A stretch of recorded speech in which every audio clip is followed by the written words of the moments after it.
From Tampa Bay streaming news leader, this is ABC Action News. Hello, I'm Jamison Euler. Chief Meteorologist Dennis Phillips has the latest on Tropical Storm Elsa in just a moment.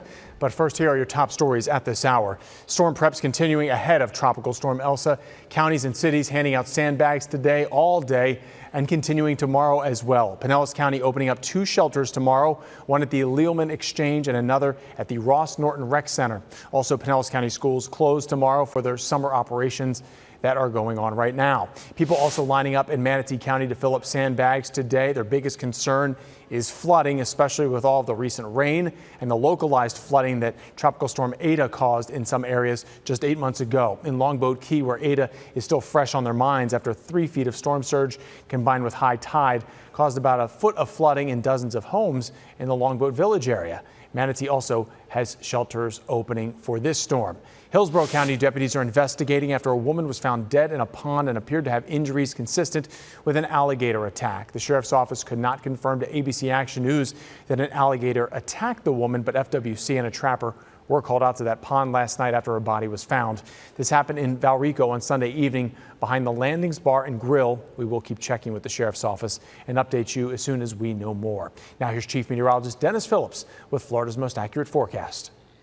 How you doing, everybody? We continue to track Tropical Storm Elsa. Tropical storm warnings in effect for most of the Bay Area west of I-75. If you live in Polk, Hardee, DeSoto, or Highlands, those are the only counties that are not included in that tropical storm warning. Storm surge is a real issue if you live along the coast. If you're not familiar with a storm surge, that's just water that comes in with a storm as it approaches. And for our area, I think the surge will be the biggest issue overnight Tuesday night into Wednesday morning. The areas in white along the water. If you live inland, you have nothing to worry about. Surge does not impact you. If you were not bothered by Hurricane or Tropical Storm Ada, if it did not impact you, neither will this one.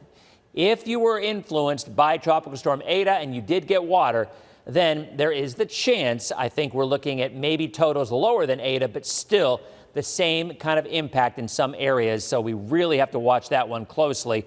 Water is the one thing you cannot run from.